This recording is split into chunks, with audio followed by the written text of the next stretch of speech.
What is going on, entrepreneurs and hustlers? Chaz, we are live. What is up, everybody? You are watching the Non Corporate Network. You are tuned into Entreprenews, a show where Dustin and I debate the top six trending stories in small business for 3 minutes each. We each give our takes. I give the better take, and then you move on with the rest of your morning until a couple days later, and then we come back and do it all over again. Did I summarize that pretty well, Dustin? Absolutely, with the one little fake news whenever it comes to the winning every time. That's Oh, definitely not the trend. okay. Thought I was gonna get away with it that time. Well, thank you guys for being with us. It is a beautiful Monday morning. Dustin, do you want to tell them a little bit about what the non-corporate network is before we dive in? Yep, non-corporate network. So our goal and vision is to create a channel that has news, entrepreneur, business-related content that lives under there. We have Entreprenews that lives under there. Here pretty soon we'll be bringing on other TV shows that delve into financials, marketing, everything else that is for entrepreneurs. So goal is to just create something that helps spread education and pass knowledge on and just make a better business community. Did I By summarize that well? entrepreneurs. Yeah, that was good. By Sweet. entrepreneurs for entrepreneurs. Yeah, that is the mission. And we know that during a time when fake news is kind of running rampant, we are not puppets to a corporation. We're here with our own unique takes. And, I think that that's kind of what people are looking for nowadays is something that they can trust a little bit more than your big giant corporate news entities. So, the purpose of this show is that, yeah, we kind of took CNBC and we took ESPN and we merged them together to bring you guys something fun to watch and good way to bring you up to speed on the craziness that's happening in the world of small business. But without further ado, I'm ready to dive into this first story if you are, Yep. Dustin. Let's go ahead and dive right in, man. Okay. So we talked about this last week. Companies continuing to boycott Facebook advertising because of the fact that it currently has policies that help to spread hate speech. And that's a big allegation coming from anybody to any company. It's hard to ignore when we saw last week Coca-Cola, Unilever pulled their budgets. Starbucks, another huge company that seems to kind of be on the fence, flip flopping every 5 minutes. But, they also have now pulled their ad budgets. This is billions of dollars, Dustin, in terms of pulled ad spend. What are your thoughts here? Do you think that this is going to take away from the use of social media, or is this specifically just the advertising side of it? Well, I think first and foremost, I mean, keep those brands coming down because the CPMS will keep coming down, and it's just cheaper to reach your audience. So I am pumped for it. But it's interesting. I mean, with less advertising happening, there might be less ads, so the consumer might like it a bit more. Seeing more original content, less advertising going on. So I mean, I don't know if it'll help or hurt the end consumer. One thing that is interesting though is people might start seeing these headlines and go, you know what, I don't stand for it either. I'm gonna stop going on Facebook. And so it could cause others to stop using the social platform. One thing that is really interesting as well is last week we noted that Mark Zuckerberg was not going to change policy because of how decisions are impacting revenue. Basically, he's holding his ground, even though these advertisers are pulling out of the ads part of it. But he recently came out and said that they're looking at policies, they're looking at their procedures, and maybe making some updates. So I think the negatively impacted revenue is starting to get in his mind and starting to make some Oh changes. But I yeah. mean, what are your thoughts?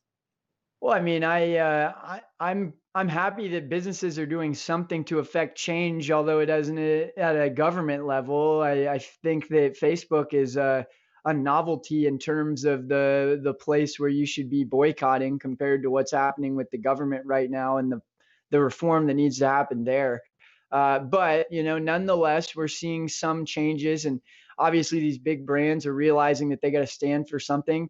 And so I mean, I agree that there is a form of hate that's being propagated on Facebook, and they need to adjust those policies. I think all too often they're kind of relying on AI to do the job that you need a human to be monitoring. AI can be great, but you have to use a person in that process, or it's not going to do justice, right? We're just not that far along into AI to be able to solely rely on AI to be monitoring our content and deciding what people need to see or not see. So, uh, yeah, it's interesting though. Yeah. They're not pulling budgets on YouTube, they said. It's I just love it. Facebook. So. Redistribute those budgets and see how Google and programmatic TV and all those other channels work. I think everyone thinks social's the holy grail. So let's redistribute those budgets, see some success in other Yep. channels, and come out omni-channel. Yeah, no, I think it'll be a change that needs to be made. Getting into our next story here, Amazon's task force for they're called the Counterfeit Crimes Unit. Hmm. Essentially, they've been getting some backlash from buyers that some of the products that they're buying on Amazon are actually counterfeits or fakes of the real product. One example was a Batman doll that was being distributed that was supposed to be a Mattel brand toy. Turns out it was a fake. We've seen the lead paint stories and everything else. And so there's a lot of risks here. One thing that is interesting to hone in on is that Birkenstock got a lot of blowback because there were fake Birkenstocks being sent around.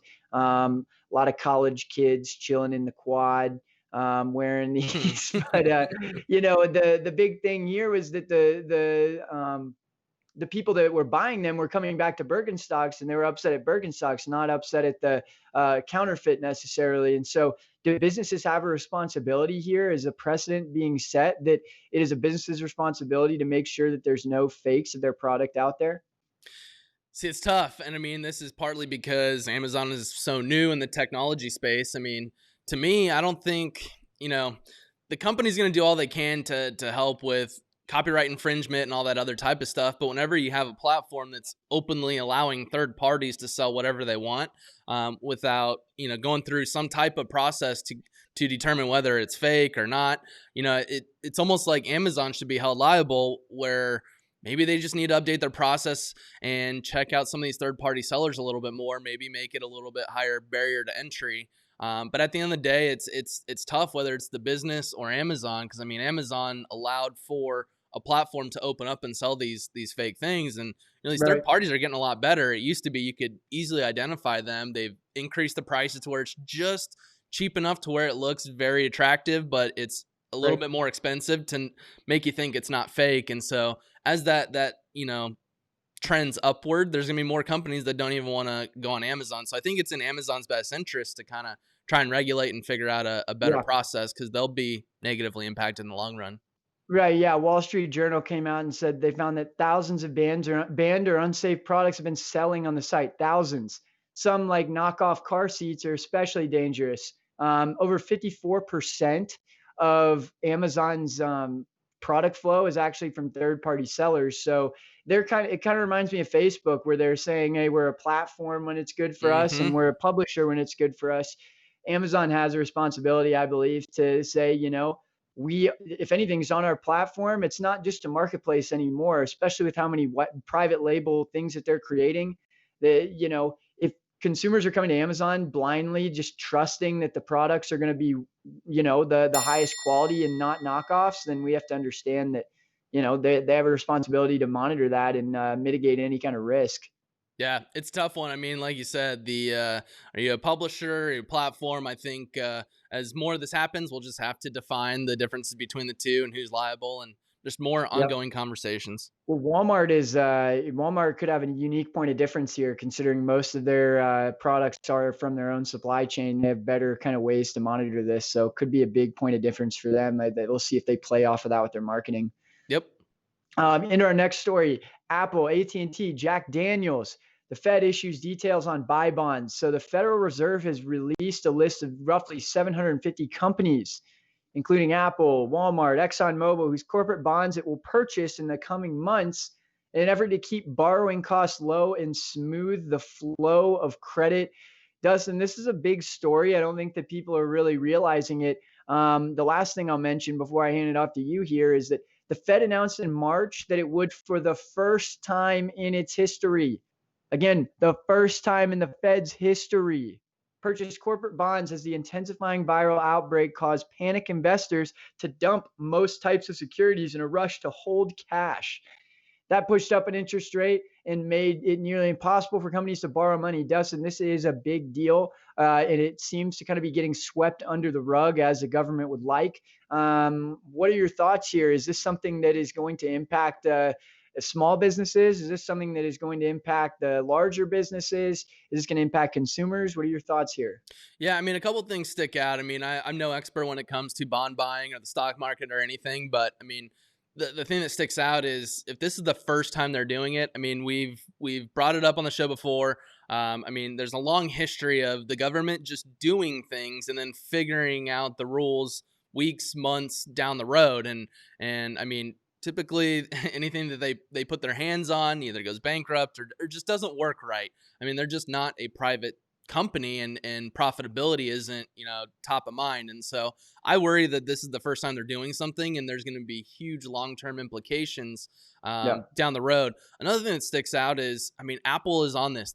They're known to be just sitting on hordes of cash. I mean, hundreds of billions of dollars in cash. So what debt do they have that the government is buying that debt, which ultimately the taxpayers are buying? So it's like, why are we as taxpayers buying Apple's debt to keep interest rates down whenever they're sitting on a ton of cash? I mean, ultimately, I see that we need to keep interest rates down because, I mean, we've been given trillions of dollars in stimulus, but, with the federal deficit being so high, if interest rate goes Yeah. up, what we owe on that interest just keeps going up. So it's almost like we're borrowing to dig a bigger hole to keep down what we owe, and it could be scary in the long term. I mean, Yeah. what are your No, it's thoughts? the equivalent of, yeah, this is the equivalent of pulling the goalie and trying to win the game or take it to overtime, you know? It's a scary thing to see. They're talking about, the Fed said that it intended to purchase up to $750 billion dollars of corporate debt.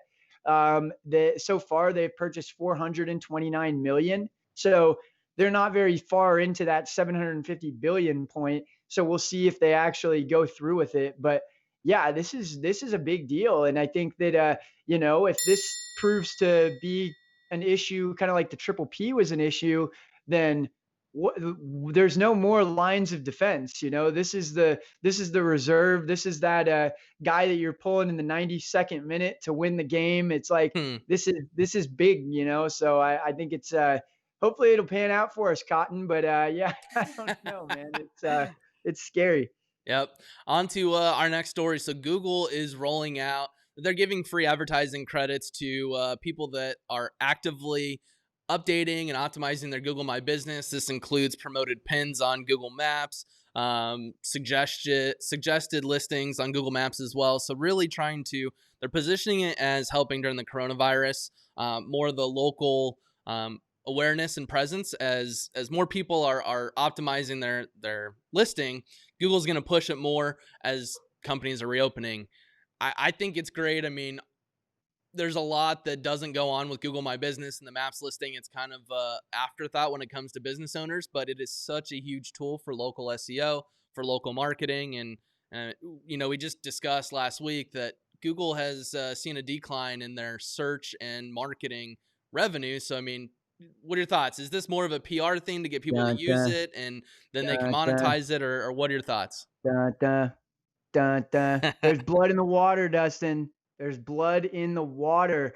Zuckerberg, you better be freaking out, man. I'm telling you, these same people that are buying ads on Facebook, these local business owners trying to build brand equity, who knows what's going to happen? They've got YouTube over there. They got search engine optimization over there at Google. They've got PPC, and now they're dropping in another one with Google My Business. We saw that how this worked with like companies like Waze that were able, and Weed Maps is another one that I know we cited in the past that are using the creatively using these pins. And really, I mean, I think it's the first line, when people are driving around looking for a place to go and you're suggesting something, or hey, you want to go pick up food, add this to your route. It's only going to take you 2 minutes longer to get home. Like, I think that this is where people are making those snap judgments. This is the candy bars at the cash Hmm. register. I think that it's going to be a risk for Facebook because it's the same clientele, and if they're getting free ads right now, I think it's a genius beta test to get some demand created. I mean, they've got the supply of people using Google My Business or using Google Maps. I mean, so it'll be interesting. Yeah, I mean, it's they haven't pushed the actual local listings a ton when it comes to ads. I mean, you can add your Google My Business listing as a location extension in Google Ads. I mean, but they don't have a product around it that says I want to push my listing this much more. They're getting more and more into it, and so I think this could be a huge new white space for them, especially as Facebook is getting a ton of flack. But I mean, to your Yeah, point, it's so many people are used to using it just to get directions or whatever it may be that as they're yeah. collecting more data, your location data, what you're searching, they might You have some retarget them. recommended spots that you can stop by. I think there's a ton of white space. One just for the consumers, but for also Google to come out with a whole new ad product. Yeah. Imagine at the grocery store, you're thinking about buying those little Debbie's and then they're sitting at the cash register right when you go to check out. It's the same thing, man. If they can retarget your ad that you saw to now the map when you're driving by the place, I think that that's just another layer of convenience. But we'll see how that works out for us. Exactly. So on to our next story. So American Airlines is the first airline to come out and say we are not maxing capacity. We're not putting limits. Basically, they're not putting limits on anything. They are booking flights to max capacity. This all comes as, let me pull it up. Delta Airlines was they're only booking 60%. Southwest is they're not allowing the middle bookings. JetBlue is only allowed 67% max capacity through the end of July. So they seem to be the one that's coming out of the gate, allowing open air travel. Me personally, I think do it. If the demand is there and people are willing to travel, I really don't think blocking out the middle seat is really going to prevent the spread of this virus. I think, at the end of the day, it was something like hundreds of millions of dollars is what that one middle seat equates to across the airlines, and airlines are asking the federal government for billions in bailout. So it's like it's tough because you got health, but then you have financial, and it's like we only have so much money, and if we keep going to the government to keep bailing out, we'll end up defaulting, and there'll be a lot of bigger implications there. But I mean, what are your thoughts on them, coming out the gate swinging like this? It's a positioning conversation, and they're having to choose a side between the notoriously consumer-friendly companies like Southwest and Delta, and it's like, do you want to be on this side of the fence, or do you want to hang out with Spirit Airlines and Frontier? And they've made a very decisive decision to go.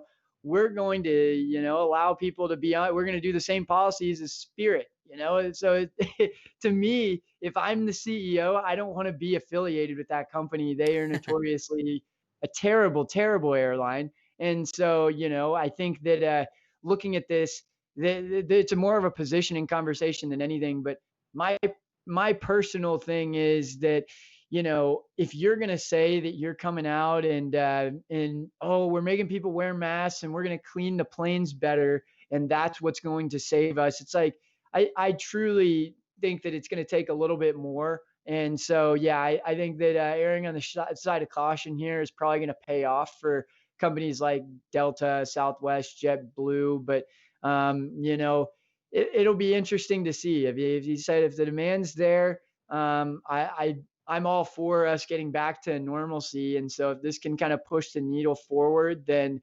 I guess it can't be all bad.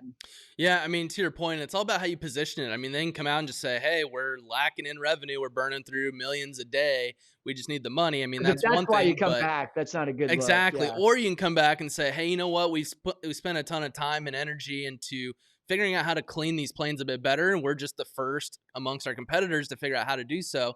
And this is what Yep. we're doing to ensure your safety." You're kind of positioning it in a different way Yep. to show, "Hey, we've had a Much different breakthrough on ethos. cleanliness, Yep. and this is why we're going to open up." I mean, put the sense of security back in the consumer, and I think that's Yep. that's the white space. But I mean, we'll see how they roll it out. 100%. Yep. Going on to our last story. So this is an interesting one. The IRS has come out and said that they are going to try and figure out how to get back $1.4 billion, billion with a B, in the stimulus. This is the private stimulus. You either get 1,200 as a single person or 2,400 as a couple. But they basically sent, was it 1.1 million deceased people the stimulus. So there's a bunch of people that are no longer with us, that are no longer living, that have received thousands of dollars in stimulus, and now it's, what do we do? I mean, 1.4 billion, that's a big number. I think there's a couple different takeaways from this. One, I mean, I'd be, is it going to be cost effective to even give it back, or just give it to their spouse or family members? I mean, there's a couple different ways, but there's also the, how could there be this amount of people? I mean, I've mentioned before, my wife, whenever we got married, it took her days to change her name in databases. You know, why isn't there an easy way just to update something and it goes to all federal databases that lets us know? I mean, I think there's a couple different things that could help prevent this moving forward. But I mean, what are Yeah. your thoughts on this many people, deceased people, receiving stimulus? Well, Dustin, I think that the funny part of this story is that and there's murmurs of this, but we're supposed to be all giving our stimulus back, is what I've heard, and that that's going to come back out of your refund, and so you're not going to. this is just a this is just a cash injection that you're getting your tax refund fronted to you. So we'll see if that comes to fruition. But if that's the case, then it doesn't really matter, right? Mm-hmm. But as you mentioned, how much money is going to go into bureaucracy to create departments to take this money back? Maybe not be $1 billion, but you're probably also not going to recover $1 billion. So do you want to spend more, or do you want to say, well, we screwed up? But I think the $1 billion could have gone to a lot of good things. And as you mentioned, when we're working off of computers that were made in the 70s and 80s, back when Billy G was just a young buck, I can't imagine that. I just don't understand why the companies, these giant tech companies, aren't doing more to integrate with the government and the encryption that they have. It's Mm-hmm. like it's your responsibility as a big $1 billion corporation to make the world a better place. I firmly believe that. And if you're in this country and you're based in this country, we obviously need help from a government standpoint with our infrastructure, not only from a systemized standpoint, but from a technological standpoint. And it frustrates me that, it's kind of like, well, not our problem. Yeah. I think there needs to be some more. But yeah, I mean, I probably don't know the full story, but again, I'm frustrated by this. Yeah, I mean, it'd be interesting to see, are they going to spend all the time and money trying to get it back, or it's like, hey, you know what? Let's cut our losses. At least people are still going to spend it if it going to their spouse. And should we spend the time and energy figuring out how to update our process and our systems, so that this doesn't happen again? And so I bet you number one is going to happen, not the latter, but we'll see. Well, if you're looking for a stimulus in your business, you should check out Advantage.com. Get $150 stimulus just for signing up. You can use that to trade excess capacity, anything that you got going on, whether you need a bookkeeper, an accountant, a financial planner. You can find them on Advantage.com, and you can book their time for $0. And so, yeah, definitely thank you guys for the support over there. Dustin, I thought these stories today were very interesting. I think it's my big thing that I took away from this one was Amazon's position, kind of very similar to Facebook in the sense that they're at a crossroads. Where are they going to say they're a platform or a publisher? And depending on that, I think there's going to be a lot to change. Yeah, no, the one that I really love is just how many companies are pulling out of Facebook right now. Like I said, as a marketer, I'm excited. Lower cost of entry to reach people. You have less big brands that are creating noise. So I think there's a lot of different things that'll happen. Plus, I wonder if they're gonna redistribute those dollars to other channels and see success and realize that maybe social isn't the best channel to spend money on. So that's Yeah, that's it'll be that's what I interesting to love. see. It'll be interesting to see. No, I appreciate you guys sticking with us till the end here. Again, you have been tuned in to the Non Corporate Network. This is Entreprenews, content made by entrepreneurs for entrepreneurs. If you have a show that you want to bring to life and you're like, well, I don't have a camera and I don't have this or that or the other, stop making excuses. jump over to ncnbroadcast.com and you can start your show today. We want to help you out. And if you're a sponsor, you want to tap into our audience of entrepreneurs, we'd love to work with you. Uh, Reach out to us again, NCN Broadcast. You can also find us on Facebook and Instagram. Dustin, do you have anything else you want to add before we get out of here today? No, no. I think you touched all bases. I mean, I said at the very beginning, I mean, NCN Network, we're just trying to pass business knowledge and just build a better or stronger business community. So appreciate you tuning in, and don't hesitate to reach out if you have any ideas on a type of show that you want to run with. We're all about ideating ideas and getting it figured out. So bring it on over. Let's make it happen. Once again, my name's Chaz Vandemotter, Dustin Trout. and we will see you on Wednesday and Friday, and then the next Monday, and then the Wednesday, and we're just going to keep doing it. And we know you guys are going to keep hustling as well. So get after it today, and we'll be back in 48 hours.